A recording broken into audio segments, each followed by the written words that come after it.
맨날 투자일지를 남긴다 해놓고 이제야 근데 여러 번 찍었어요. 찍기는 여러 번 찍었는데 사놓고 너무 떨어지니까 이게 오-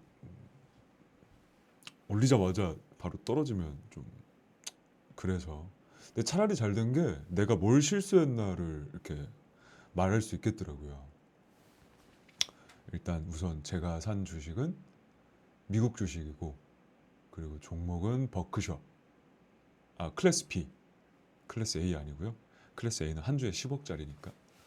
클래스 B랑 그리고 유나이티드 헬스, 이렇게 두 개 종목을 샀는데, 뭐 사게 된 이유는 우선 저는 좀 되게 안정적인 걸 좋아해요. 이렇게 막 주가가 등락이 너무 심한 거, 그러니까 이걸 뭐라 변동성이 심한 거는 저는 간이 작아서 그런가, 내가 내 자산을 넣었는데 뭔가 알 수 없는 그냥 일반 뉴스라던가 뭐 대중의 심리라던가 그런 것 때문에 내 자산이 너무 빠르게 이렇게 올라갔다 내려갔다는 걸 저는 못 견딜 것 같아요. 심리적으로. 분명히 난 심리적으로 흔들릴 걸 알아서. 그래도 내가 논리적으로 뭔가 이게 왜 주가가 이렇게 반영이 됐고, 왜 지금 이 가격이고, 왜 뭐 느리게 올라도 상관없으니까, 연에 15%만 올라도 난 진짜 상관없거든요. 그게 5년이면 내가 넣은 돈의 2배가 되거니까. 전 진짜 딱 그 정도만 돼서. 그럼 연 수익률을 15%로 목표로 잡고, 거기에 가장 알맞는, 나한테 가장 맞는 기업을 한번 찾아보자 했던 게 이 두 개의 기업이었어요. 버크셔 그리고 유나이티드 헬스. 그리고 이 기업에 대해서 어느 정도 좀 공부를 했죠. 버크셔 같은 경우에는 많이 아시겠지만 이제 워런 버핏 그리고 찰리 먼거, 이 두 명의 대가, 이 현인들이 만든 기업이고, 물론 이분들은 이제 다 은퇴했어요. 찰리 먼거 그분은 최근에 이제 작고하셨고, 워런 버핏 같은 경우에는 작년에 이제 마지막 주주총회를 마지막으로 은퇴하셨죠. 그래서 주가가 많이 하락돼 있더라고요. 왜냐면 CEO 리스크가 있는 거니까. 지금 새로 부임한 CEO 그렉 에이블이 과연 그 선대들보다, 워런이나 찰리보다 잘할 것이냐라는 것 때문에 주가가 하락돼 있어서, 뭐 보험업 리스크도 있고 여러 가지 때문에 좀 가격이 싸져 있더라고요. 그래서 제가 쓸 수 있는 현금 유동성의 10% 정도를 버크셔에 샀어요. 그리고 유나이티드 헬스 같은 경우에는 좀 시스템을 많이 봤어요. 걔네들이 돈 버는데 이 기업이 내 자산을 얼마나 잘 벌어다 줄 것인가를 한번 집중해 봤거든요. 그러니까 내가 면대면으로 뭔가 그 CEO랑 대화를 나누고, 당신 돈 줘. 당신 돈으로 내가 이만큼 불려서 이만큼 당신한테 수익을 안겨줄게라고 말하는 게 아니다 뿐이지, 서면으로 만나서. 결국은 내 돈을 써서 얘네들이 얼만큼 내 돈을 잘 불려줄까가 중요한 거잖아요, 주식은. 거기에 초점을 맞추다 보니까 유나이티드 헬스는 너무 훌륭한 기업인 거예요. 훌륭하다고 표현한 게 맞나? 그러니까 돈 되게 잘 버는 기업이야. 이미 미국 내 의료 시스템을 독과점을 했다고, 미국 정부 규제를 맞았고, 이미 그전에도 한번 오바마 케어 사태 때문에 규제를 받았는데, 그때도 정말 대처를 잘 한 기업이에요. 기업 문화 자체가 그렇게 논리적이고 논리정연하고 배짱 장사도 가능하고. 그럼 이 기업 같은 경우에 현재 이제 트럼프가 보험 수가를 자꾸 안 올려주잖아요. 응급 이제 거기도 이제 미국도 노령화돼 가고 있으니까, 고령화돼 가고 있으니까 병원 진료비는 계속 올라가는데 연에 7, 8%씩 보험 수가는 0.09% 올려준대요. 그러니까 나머지는 너네 알아서 해라고 하는 거예요. 병원비 올라도 보험료 너네 뭐 알아서 해. 뭐, 난 몰라. 라는 식으로 이제 정부가 대처를 하는 거죠. 그래서 지금 보험 쪽이 아예 박살이 나버린 건데, 근데 전 이마저도 유나이티드 헬스가 옵튠이라는 시스템이 있어요. 이 옵튠이라는 시스템이 어떤 거냐면, 보통 보험은 내가 보험사에서 돈을 받고, 보험사가 계약인한테 돈을 받고, 이 계약인이 뭔가 병원 진료비가 필요할 때 그때 돈을 주는 시스템이잖아요. 근데 이 옵티움 시스템은 유나이티드 헬스가 뭘 했냐면 내가 이 돈을 받고 병원도 만들고 약국도 만드는 거예요. 그리고 그 환자들 데이터도 얘네들이 가지고 있어요. 근데 이게 너무 독과점이다 이거예요. 미국에 올 땐. 옵티움에서 이 데이터 정보 같은 경우엔 90%, 그러니까 미국에서 의료 보험을 사용하는 10명 중 9명은 이 옵티움 시스템을 써요. 유나이티드 헬스 걸 쓰는 거예요. 그러니까 환자의 모든 개인 정보라든가 그 사람이 갖고 있는 질병 기록, 그리고 치료 기록을 유나이티드 헬스가 90% 독점하고 있는 거죠. 그것 때문에 지금 그렇게 정부 규제를 받아서 가격이 하향 조정된 거거든요.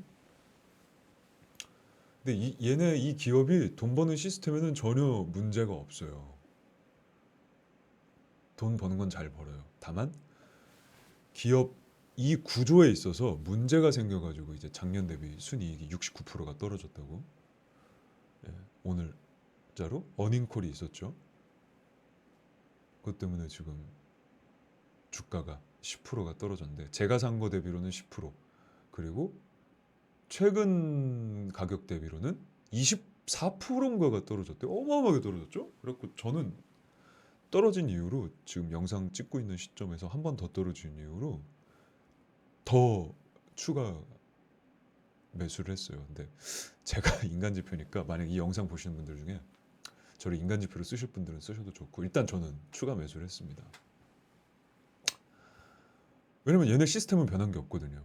그냥 현실 시장이 너네 지금 정책 안 좋잖아 하고 포모가 와버려서 그냥 숫자 노름에 불과한 가격만 떨어졌다라고 판단이 들어서 저는 시스템은 견고한데 뭔가 시스템이 망가진 건 아닌데 굳이 해킹 당했다고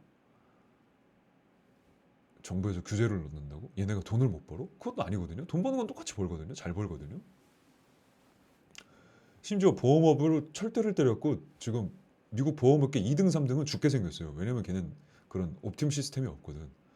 그러면은 보험 규제를 했을 때 가장 수혜받는 건 전 1등이라고 생각해요. 왜냐면 나가 떨어진 애들을 본인들이 인수할 수 있잖아요. 자본주의의 원칙에 따라서. 이 기업 괜찮은 기업인데? 내가 이 기업 싸게 나오면 바로 주소야겠다 할 거란 말이에요. 그래서 지금 이 가격은 무조건 사야 되는 가격이겠다 싶어서 현금 보유량의 10%는 버크셔로 가고 7, 8%까지 지금 비중을 올려놨어요. 유나이티드 헬스로. 이거 짧게 하려고 그랬는데 얘기하다 보니까 길어지네. 그 정도로 저는 지금 유나이티드 헬스가 너무 매력적인 가격 구간이라고 생각이 들어서 더 추가 매수했고, 그리고 나머지 2개 종목 총 저 지금 4개 정도 지켜보고 있는데 2개 종목 같은 경우에 이거 창피해서 말을 못 하겠어요. 이거는 제가 아직 주린이라서 말하기가 좀 부끄럽달까. 나중에 매수하게 되면 그건 그때 말씀드리도록 하고, 현재 매수한 건 버크셔랑 유나이티드 헬스 이 2개 종목입니다. 그리고 그것도 꼭 얘기하고 싶었어요. 제가 기술주를 아직 안 담은 거, AI 관련주, 방산이라던가 뭐 로켓, 테슬라 이런 거 워낙 인기 많잖아요. 펠런티아. 저는 일단 그 기업들이 너무 비싸요. 너무 사고 싶은데 너무 비싸졌어요. 못 사겠어요. 그리고 실제적으로 AI가 저는 현재 수익 구간에 와 있다고 생각하지도 않아요. 왜냐면 에너지 때문에 병목 현상이 있잖아요.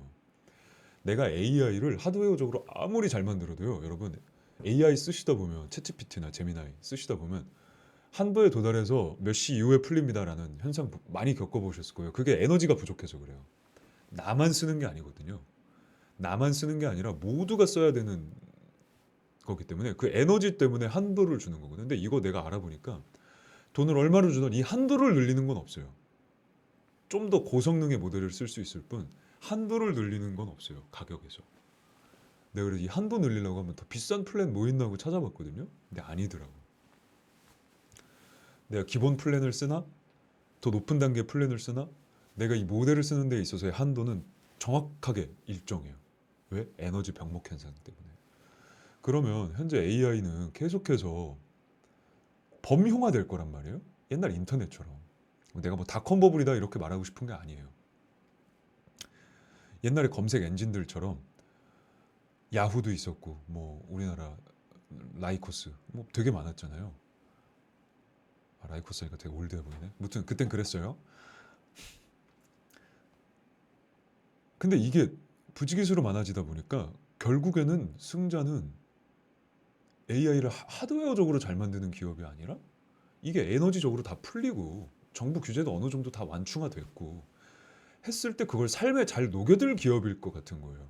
지금 기업들이 아니라 지금 기업들은 그냥 성장주, 테마주, AI가 세상을 바꿀 때 바꾼대라는 어떤 주주들의 희망 회로가 담긴 가격이지 실제 얘네들이 순이익적으로 봤을 때의 가격은 아니라는 거예요. PER이 너무 높아요. 아 여기서 PER이 뭐냐면 저도 PER이 몰라서 뭔지 몰라서 근데 아마 이 영상을 볼 것 같은 분들은 좀 주린이 될 것 같은데 저 같은 PER은 현재 내가 이 한 주의 주식을 샀을 때 이 한 주의 주식을 몇 년 만에 원금 대비 그러니까 원금 대비 얼마 몇 년 만에 이거를 내가 돌려받느냐예요. 내가 예를 들어 지금 치킨집을 창업했는데 총 1,000만 원이 필요해. 근데 친구들을 총 10명이서 모였어. 그러면 각각 100만 원씩 받았을 거 아니에요. 근데 그 치킨집이 한 달에 100만 원을 번대요. 그럼 각 한 명이 100만 원씩 냈으니까 내 100만 원 회수하려면 얼마 걸려? 1년 걸려. 그럼 PER은 1이야. 근데 아시다시피 펠런티어 같은 경우는 제가 최근에 검색해봤을 때 923이었거든요. 923? 아 물론 성장률까지 계산을 해야 되는데 현재 나와 있는 걸로는 923이에요. 그럼 못해도 923년이 있다가 내가 이 한 주를 샀을 때 923년 후에 이거 원금 회수할 수 있는 그 정도의 기업 가치가 부풀려져 있다라는 거예요. 근데 뭐 지금 웬만해선 뭐 한 15배, 18배면 싸다고 할 수준이니까 요새는 주가가 워낙 고평가돼 있어서 구글 같은 경우에는 한 30배 정도 되고 뭐 그렇더라고요. 그래서 기술주는 그래서 안 샀어요. 근데 모르겠어요. 미래에 내가 이 영상을 다시 봤을 때 아, 이 병신 새끼야 좀 사지 그랬냐라고 했을 수도 있는데 제가 지금 볼 땐 비싸다라는 판단이 들어서 좀 적정 가격으로 떨어질 때 그때 사자라는 생각이 들더라고요. 그래서 제가 본 거는 버크셔 그리고 유나이티드 헬스 이 종목들은 5년 이상 들고 갈 거예요. 물론 중간중간 차익 실현은 하겠지만 계속해서 들고 갈 종목이라는 기업이라는 생각이 들어서 이 기업 두 군데에 제 돈을 녹아냈고 모르겠어요. 지금 이 일지 같은 경우에는 한 달에 한 번을 찍어서 올리려고 하는데 아직 뭐 유튜브 편집자분도 없고 예, 제가 그 정도만한 뭔가 규모가 있는 유튜버도 아니고 해서 일단 이렇게 그냥 나중에 나 혼자라도 읽어보자 하고 일기식으로 이렇게 영상 찍게 됐습니다, 여러분. 좀 말이 두서가 없었죠? 아마 다음번엔 좀 두서이씨 좀 찍지 않을까 싶어요. 좀 이거 관련해서 좀 댓글로 좀 이렇게 질문 같은 거 많이 남겨주시고 또 피드백 남겨주시면 제가 다음 영상 찍을 때 참고하도록 하겠습니다. 다들 성공적인 투자, 우리 또 자본주의 사회에서 졸업하고 독립성을 한번 찾아봅시다. 고맙습니다. 영상 지켜봐 주셔서 감사합니다.